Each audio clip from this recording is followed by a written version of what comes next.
მოგესალმებით დღევანდელ გადაცემაში ჩვენ ვსაუბრობთ ქალთა მიმართ ძალადობაზე, იმ პრობლემებზე, რომელიც გენდერული მიმართულებით ჯერ კიდევ არსებობს, მათ შორის ფემიციდი, ადრეული ქორწინება, ასევე ჩვენ მოვისმენთ რჩევებს, თუ ვის უნდა მივმართოთ იმ შემთხვევაში, თუ აღმოვაჩენთ, რომ ვართ ძალადობის მსხვერპლი. ჩვენი სტუმარი გახლავთ გურანდა ქურდოვანიძე, იურისტი, სისხლის სამართლის სპეციალისტი, მოქმედი ადვოკატი. მოგესალმებით, მადლობა, რომ იღებთ გადაცემაში მონაწილეობას. ვფიქრობ, ძალიან მნიშვნელოვან საკითხზე უნდა საუბრობთ დღეს, მაგრამ პირველ რიგში მინდა დავიწყოთ თქვენი პრაქტიკიდან გამომდინარე, თქვენი დაკვირვებით, რა მდგომარეობა გვაქვს დღეს ქვეყანაში, ანუ როგორი არის შემთხვევები ფემიციდის, ძალადობის და ასე შემდეგ, თუ შევადარებთ გასულ წლებთან შედარებით, ასევე ცნობიერებაც როგორ არის, ანუ მიმართვიანობა გაზრდილი არის, ხო, ამას ვხედავთ უფრო ქალების მხრიდან, მეტი სითამამეა და ასე შემდეგ. მოგესალმებით, მადლობა მოგახსენეთ ჩემი მოწვევისთვის.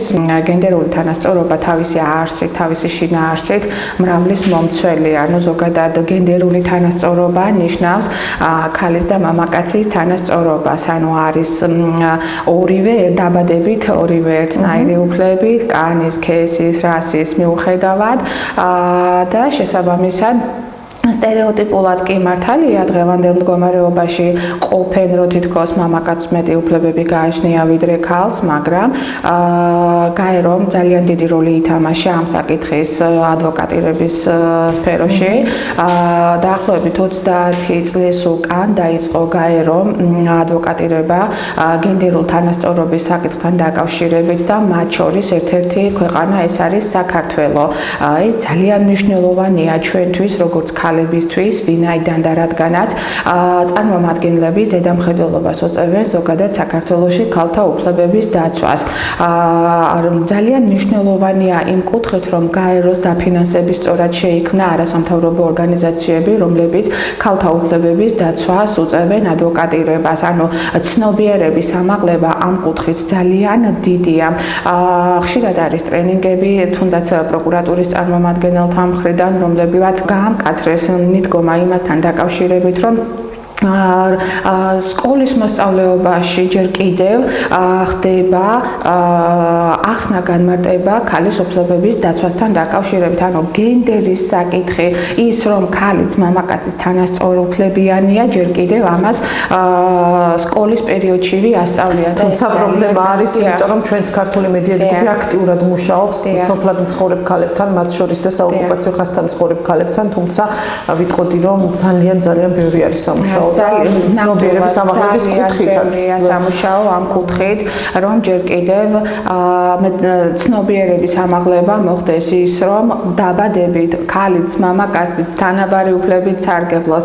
განსაკუთრებით ძალიან შევეხები იმ საკითხს, როგორიც არის არასრულწლოვანთა ქორწინებაში. ანუ ნახეთ, ეს განსაკუთრებით მუსლიმურ სოფლებში დასახლებულ ხალხთან დაკავშირებით არის მუსლიმურ ხალხთან დასახლებულ სოფლებზე არის საუბარი, სადაც სტატისტიკას თუ გადავხედავთ, დაახლოებით 14-15% ეს არის არასრულწლოვანი შესული ქორწინებაში სრულწლოვანთან. როგორც იცით, სრულწლოვანი ეს არის საქართველოს კონსტიტუციის მიხედვით ადამიანი, რომელსაც შეუსრულდება 18 წელი და არასრულწლოვანთა ქორწინება კი არის განსაზღვრული, რომ ორი პიროვნებიდან ერთ-ერთი არის 18 წელს მიუღწეველი. ანუ მიდგომა ასეთი, რომ თითქოს 12-13 წლის რომ ხდება ის აუცილებლად უნდა დაოჯახდეს, ეს მიდგომაც ძალიან მანკიერია. ვინაიდან და რადგანაც ამ შემთხვევაში ეს გოგონებზე უფრო მეტად არის ყურადღება გამახვილებული, ესე იგი პრაქტიკულად ნიშნავს, რა წდება ოჯახს, წდება ყველანაირ ბავშვურ გართობას და ყველაზე მთავარი რაც არის, ეს არის დაუსრულებელი განათლება. დაუსრულებელი განათლება კი ეს არის ყველაფრისთვის დამანგრეველი ძალის. ვინაიდან და რადგანაც სოციალური პრობლემა მთლიანად როდესაც არ ხარ დამოუკიდებელი, მერე გიჭირს როდესაც არ ხარ დამოუკიდებელი, არ გაგაჩნია შენი ანუ სპეციალობა, რომელიც გააძლევს საშუალებას, რომ შენი ცოდნის შედეგად მიღებული შემოსავლით და იყო დამოუკიდებელი ფინანსურად და დამოუკიდებელი ფინანსურად ყოფნა, კიდევ ეს ნიშნავს, რომ ქალი როდესაც დამოუკიდებლად ფინანსურად ძლიერია, ამ კონკრეტულ შემთხვევაში ეს მისი ცოდნიდან გამომდინარეობს, დასაქმებიდან გამომდინარეობს, უფრო აღარ ითმის ძალადობას და აღარ არის დამოკიდებული მოძალადე ეს არის წინაპირობა იმის, რომ ქალი ყოველთვის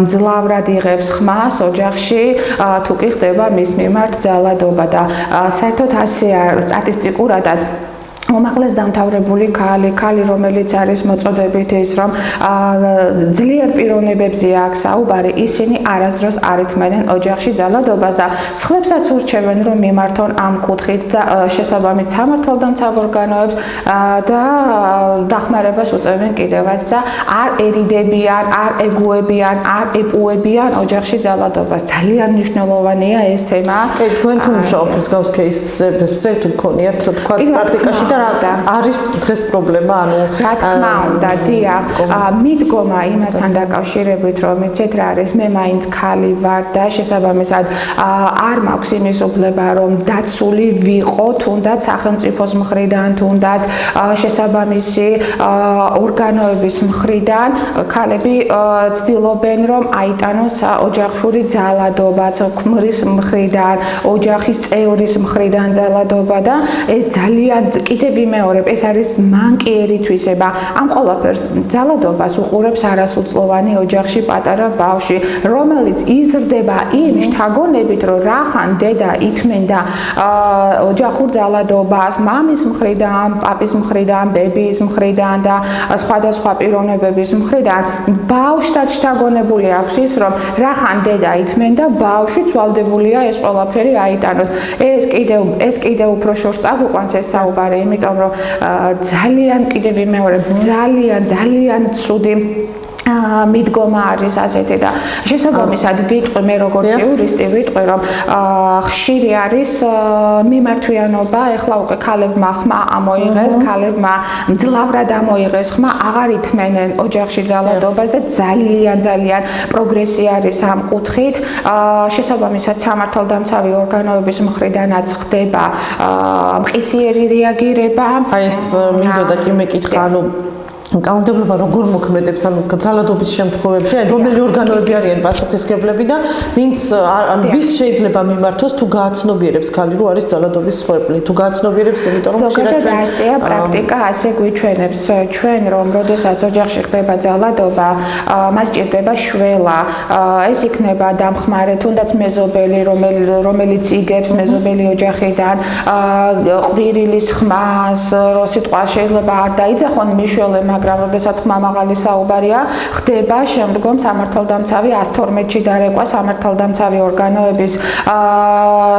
სამართალდამცავი ორგანოებისათვის ამ ინფორმაციის მიწოდება რომლებიც მყისიერ რეაგირებას ახდენენ კონფიდენციალობაც ამ კუთხით დაცულია კონფიდენციალობა როდესაც ხდება შეტყობინება 112-ის მხრიდან და ამისთვის ძალიან დიდ მადლობას ვეთქვით სამართალდამცავ ორგანოებს რომლებიც ძალიან მყისიერად ახდენენ რეაგირებას ხდება გამოძიების დაწყება აღნიშნულ საქმეში ერთვებიან სოციალური სამსახურები ოჯახში არის ძალადობა იმ კუთხით რომ ანუ არასრულწლოვანი თუ კი შეესწრო ამ ყველაფერს ერთვება სოციალური სამსახური და შესაბამისად მათი დასკვნების საფუძველზე ხშირი ყოფილა შემთხვევა როდესაც ოჯახიდან გამოუყვანიათ დედა ბავშვთან ერთად და თავშესაფარში გადაუყვანიათ არის ასეთი შემთხვევებიც რომელთან და ეს ძალიან კარგია შესაბამისად იმიტომ რომ დაცულობა უნდა იგრძნოს ქალმა რომ ეს არ არის მარტო და შესაბამისად ზოგს უკან დგას ის იმ უფლებებით სახელმწიფო რაც შესაბამისი კანონმდებლობით არის გაწერილი. ჩვენ ნაწილობრივ კი შევეხეთ, მაგრამ არასამთავრობო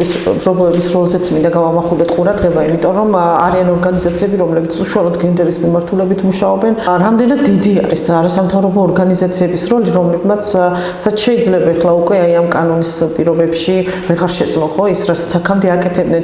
აი მათი აქტიური ჩართულობით, მართლა ძალიან ბევრი აქტივობით, ამის მიუხედავად მაინც სახეზე გვაქვს რეალური პრობლემა. თქვენ რამდენად მიგაჩნიათ არასამთავრობოების როლი მნიშვნელოვნად და შემდეგ მედიაზეც მაინტერესებს, აგერ არის ჩვენი გადაცემა, ეს გადაცემა არის ხალის ხმა, რომელიც სწორედ გენდერულ დეზინფორმაციას ეწმება და ამ საკითხებზე ვსაუბრობთ. აგერ გვაქვს კატო მიქელაძის გაზეთის ანალოგი ხმა ქართველი ქალისა, სადაც ასევე ვწერთ ქალების წარმატებაზე, პრობლემებზე და უფასოდ ვარიგებთ სოფლებში, სადაც ინტერნეტზე საკითხებზე ცდომა არ არის. Რამდენად დიდი არის არასამთავრობოების და მედიის როლი და მათი მუშაობა აი ამ ეტაპზე რამდენად მნიშვნელოვანია ამ მიმართულებით. როგორც აღნიშნე დასაწყისში, ჯერ კიდევ 30 წლის უკან გაერთიანებული ერების ორგანიზაციამ დაიწყო მონიტორინგი მსოფლიოს სხვადასხვა ქვეყანაში ქალთა უფლებების დაცვასთან დაკავშირებით და ერთ-ერთი ასეთი ქვეყანა ეს არის საქართველო. საქართველოში ამასთან დაკავშირებით შექმნილი არის მრავალი ორგანიზაცია, რომლებიც უწევენ რეკომენდაციას და ადვოკატირებას ქალთა უფლებებს. თუმცა დღესდღეობით მიღებულმა კანონმა, რომელსაც ეგრეთ წოდებულ რუსულ კანონს ვეძახით და რომელიც დაფინანსების საკითხის თითქოს და ეგრეთ წოდებული NGO-ები ფინანსდებიან უცხო ქვეყნიდან, საფრთხე შეუქმნა თუნდაც იმ კუთხით ქალთა უფლებების დაცვას, რომ ვეღარ განახორციელებენ ფიზიკურად, ვინაიდან ამას ჭირდება გარკვეული დაფინანსება, თუნდაც იმას, რომ ადვოკატი აუყვანონ ამ კონკრეტულ შემთხვევაში სამართალდამცავ ორგანოებში, მათი მეშვეობით ადამიანმა თავი დაცულად იგრძნოს, ფიზიკურად დღესდღეობით აღარ იქნება ის მდგომარეობა, რაც შესაბამისად გააუარესებს ქალთა უფლებების დაცვას და ქალთა ზოგადად უფლებების დარღვევა კი ქვეყანაში, სადაც უფლებები ირღვევა, ის ქვეყანა ფიზიკურად აღარ ითვლება და განსაკუთრებით აქ საუბარი არის ქალთა უფლებების დაცულობაზე. ქალს ყოველთვის ქალთა უფლებების დაცვა არის მნიშვნელოვანი, იმიტომ რომ ის უკან დგას ზოგჯერ არასრულწლოვანი ბავშვი, რომელიც პირდაპირ უყურებს ოჯახში ძალადობას. როგორ ხდება დედა ძალადობის მსხვერპლი, ამას უყურებს და კიდევ ერთხელ განმეორდები, რომ შვილი, რომელიც უყურებს იმას, რომ დედას მხარს არავინ არ უბავს, ქალი ოჯახში არის ძალადობის მსხვერპლი და მის დაცულობაზე, მის ეგრეთ წოდებული ოჯახიდან გამოყვანაზე და უფლებების დაცვაზე არავინ ზრუნავს, ეს ამ ფორმით ბავშვიც მიიჩნევს ამას ზომიერად და შესაბამისად ის ამ ფორმით გაიზრდება, რომ რასაც დედა ითმენდა ოჯახში, ის უნდა მოითმინოს მან. თუმცა ვიტყვი, რომ ის ორგანიზაცია დაფინანსების შედეგად მიღებული და მიღებულმა კანონმა იმდენად ცუდი რეალობის წინაშე დააყენა, რომ დღესდღეობით ქალის უფლებები ვეღარ იქნება ისეთი დაცული, როგორც იყო თუნდაც გასულ წელს. დეზინფორმაცია დღეს, როდესაც აქტიურად ვრცელდება, განსაკუთრებით კი იმ ქალების მიმართ ჩვენ ხედავთ, რომლებიც აქტიურობენ თუნდაც აქციებზე და ასე შემდეგ, ძალიან დიდი ბულინგი მიდის თუნდაც სოციალურ ქსელში, მათ მიმართ ისმის შეურაცხყოფა და ასე შემდეგ. რაც შეეხება სტერეოტიპებს, ანუ თქვენ თუ ხედავთ პრობლემას, რომ სტერეოტიპები ხდება ხშირად ძალადობის წამახალისებელი. დიახ, რა თქმა უნდა და ამის ნათელი მაგალითი არის თუნდაც ჟურნალისტი მზია ამაღლობელის დაკავება, მისი უფლებების უხეში დარღვევა. ეს არის მიდგომა იმასთან დაკავშირებით, თუ ქალი ხარ ძლიერი, თუ ქალი წარმოადგენ შენი სფეროს სიძლიერეს, ის აუცილებლად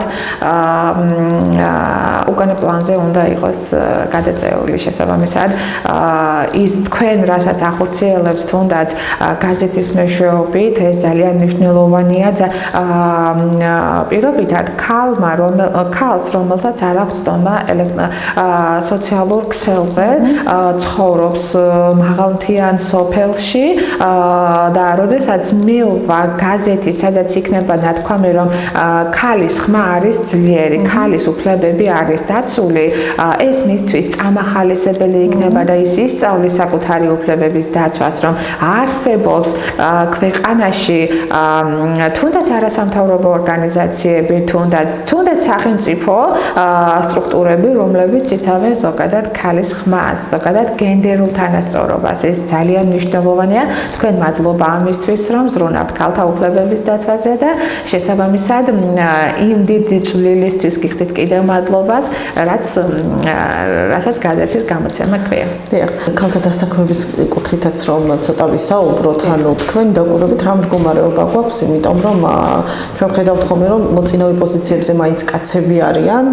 ბოლო კვლევა მახსენდება, რომ ხელფასში ძალიან დისბალანსი იყო ქალსა და კაცის ხელფასს შორის. კი, ნამდვილად ასეა, არის სფეროები, სადაც დისბალანსი არის დარღვეული ქალის და მამაკაცის.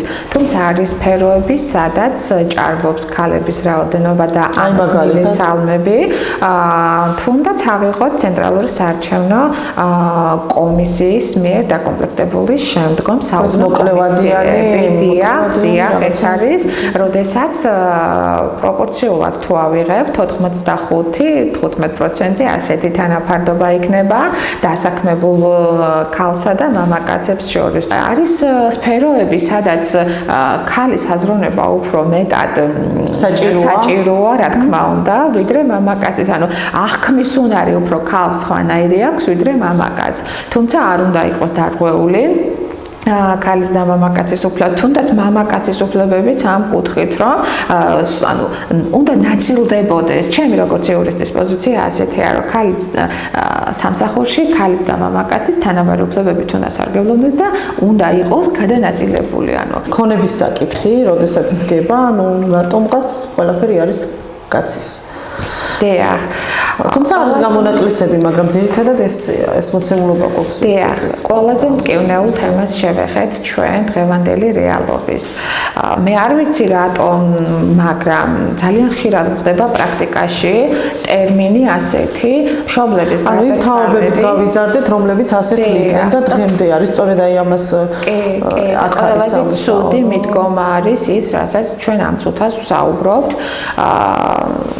პრაქტიკიდან გამომდინარე გეუბნებით ძალიან ხშირად მსმენია ტერმინი, რომ მშობლების გარდაცვალების შემდეგ ერთადერთი მემკვიდრე ვარ მე. ამას საუბრობენ მხოლოდ მამაკაცები და არ ამბობენ არასდროს არ მსმენია ქალებისგან ასეთი ფორმით გამონათქვამი. რას ნიშნავს ერთადერთი მემკვიდრე ვარ მე? მაშინ, როდესაც მას ყავს სხვა დედმამიშვილი, თუნდაც ერთი ან ორი დის სახით წარმოდგენილი. ანუ ეს გადმონაშთი არის იმ ძველი მეთოდის ყაიდის ხალხის, რომლებსაც გააზრებული ჰქონდათ, რომ ერთადერთი მემკვიდრე ოჯახში იყო ვაჟი. ქართული კანონმდებლობა პირდაპირ და ხაზგასმით ამბობს იმას, რომ ვაჟიც და ქალიც თანაბარი უფლებებით არიან მოსარგებლენი მშობლების დანაშთი ქონების. შესაბამისად, ის ტერმინი, რომ ბიჭია და უძრავი ქონება მშობლების მას ეკუთვნის, ასეთი რამ ქართულ კანონმდებლობაში არ არის გაწერილი. ჩვენს ცნობიერებაში არის დანერგილი. დიახ, ეს არის დანერგილი, უარყოფითად დალექილი სტერეოტიპი არის ეს, რომ მშობლის ან პაპაბების გარდაცვალების შემდეგ მხოლოდ ვაჟს ეკუთვნის უძრავი ქონება. ამიტომ დაიმახსოვრეთ ქალბატონებო.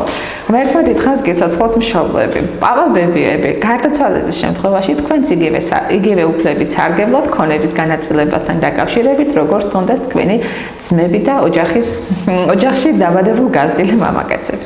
კარგი, და ბოლოსკენ უნდა წავიდეთ, პატარა შევასავით, რომ უთხრათ მაყურებელს, კი ვისაუბრეთ ამაზე, მაგრამ ეხლა შეიძლება გიყურებს ადამიანი, რომელმაც გააცნობიერა, რომ შეიძლება მის მიმართ ხორციელდება ძალადობა, იმიტომ რომ ჩვენ ხშირად გონია ხოლმე ძალადობა, მხოლოდ ფიზიკურიც, ასე რომ ვთქვათ, უხეშად, ფემიციდი და ასე შემდეგ. თუმცა ძალიან ბევრი ფორმა არსებობს ძალადობის, ხო? ამაზეც რომ ვისაუბროთ და რას ეთყოდით იმ ქალებს, რომლებმაც ვერ გაბედეს ჯერ რომ რაღაცა ნაბიჯი გადადგან და თუნდაც არ მოითმინონ ეს ძალადობა და რა როგორ შეუძლიათ იმოქმედონ. და აი ძალადობის ფორმებზეც რომ გავმახვილოთ ყურადღება, რომ არ არის მარტო ცემა ეს. დიახ, ზუსტად მაგ საკითხზე ვაპირებდი ყურადღების გამახვილებას, რომ ძალადობა არ არის მხოლოდ ფიზიკური ძალადობა. ძალადობა ფსიქოლოგიური ძალადობაც არის. არ არის აუცილებელი რომ კანზე სილურჯე გეტყობოდეს და ამით გამოიხატებოდეს რომ შენ ძალადობის მსხვერპლი ხარ. როდესაც სამსახურს გიკრძალავს და რა თქმა უნდა ეს ყველა ძალადობა კიდევ ვიმეორებ თავისი შინაარსით გაგებით მრავლის მომცველია. სხვადასხვა ფორმა გააჩნია ძალადობას, მაგრამ ყველაზე უფრო ასე იგი თვალშისაცემი ძალადობა ეს არის ფიზიკური ძალადობა. ფსიქოლოგიურ ძალადობას რას ვეძახით? მაშინ, როდესაც თუნდაც დისკრიმინაციული ფორმით გეუბნებიან, რომ შენ ქალი ხარ და ამ პოზიციაზე ვერ დასაქმდები, ესეც ერთგვარი ძალადობაა. ამიტომ მნიშვნელოვანია, ყველამ ხმა ამოიღოს, ყველამ აიმაღლოს ხმა იმასთან დაკავშირებით, როგორი ფორმით განიცდის ძალადობას და უნდა მიმართონ შესაბამის სამართალდამცავ ორგანოებს. მიმართეთ, აუცილებლად ამოიღეთ ხმა, მიმართეთ სამართალდამცავ ორგანოებს, დაიღებთ იმ უფლებებს, რომლებიც თქვენ კანონმდებლობით გაქვთ მინიჭებული. და აი ძალადობის დამტკიცებისთვის სასამართლოში რა მტკიცებულებები არის ხოლმე საჭირო და რამდენად რთული პროცესი არის ეს? ზოგადად ძალადობის დამტკიცებას სხვადასხვა ფორმით, იქნება ფსიქოლოგიური, ფიზიკური, ძალიან ბევრი მტკიცებითი ტვირთი გააჩნია, რომელი მხარე წარადგენს ამას. ამ შემთხვევაში ზოგადად საუბარი არის ხოლმე, როდესაც ფიზიკური ძალადობა, რა თქმა უნდა, აქ ექსპერტიზის დასკვნა ხარისხს განსაზღვრავს, როგორი ხარისხის ძალადობა, როგორ არის განხორციელებული და დაზიანების რა ხარისხი აქვს მიყენებული. ასევე ფსიქოლოგიური, რომელთაც აგრეთვე აი მუქარას რაც შეეხება მაგალითად როგორ შეიძლება დღევანდელი სტატისტიკას თუ გადავხედავთ ოჯახური ძალადობის მუხლით და აღძრულ სისხლის სამართლის საქმეთა უმრავლესობა არის აღძრული 151 მუხლებით. მუქარა თავისი არსით მრავლის მომცველია. შეხედეთ, მუქარა ემუქრება ერთი ადამიანი მეორეს. ანუ ადამიანს უკვე წარმოექმნა შიში მუქარის სიტყვა მუქარის შედეგად რომ მას შეუძლია მეორე ადამიანს, რომელიც მას ემუქრება, რეალობაში მოიყვანოს ეს მუქარა. თუმცა შესაძლებელია არც მოიყვანოს, მაგრამ მას უკვე შთანერგილი აქვს შიში იმისა, რომ ეს ადამიანი მას ემუქრება და შესაბამისად მუქარა უკვე პრაქტიკულად განხორციელებულია მის მიმართ. შედეგს მნიშვნელობა არ აქვს. განახორციელა თუნდაც მოწმეები არ ყავდეს და ეს ოჯახში როდესაც რა თქმა უნდა. შიშის გაჩენის მომენტიდან უკვე მუქარა და ძირითადად როდესაც საქმე გვაქვს ძალადობის შემთხვევებთან, ეს არის ოჯახური ძალადობა თუ ქალთან მიმართ ძალადობა, ხო ეს სხვადასხვა რომელი უფრო გენდერის ნიშნით, ყველაზე ეს არის გენდერის ნიშნით, ანუ ნიშნავს იმას, რომ ქალის სისუსტე წინა პლანზე არის წამოწეული. ესეც ერთ-ერთი მანკიერი თვისებაა იმის, რომ ოჯახში კაცი გენდერის ნიშნით ძალადობს ქალბატონებზე. ამიტომ კიდევ ერთხელ მოგმართავთ ქალბატონებო, რომლებიც ხართ როგორც ფიზიკური, ასევე ფსიქოლოგიური ზეწოლის ქვეშ. ამოიღეთ ხმა, დაიცავით თქვენი უფლებები, თქვენს უკან თქვენი შვილები და თქვენთვის კანონმდებლობით მონიჭებული უფლებები დგას. მადლობა საინტერესო საუბრისთვის. გურანდა ქურდოვანიძე იყო ჩვენი გადაცემის სტუმარი, იურისტი. გადაცემა ქალისხმა გემშვიდობებად ნახვამდის.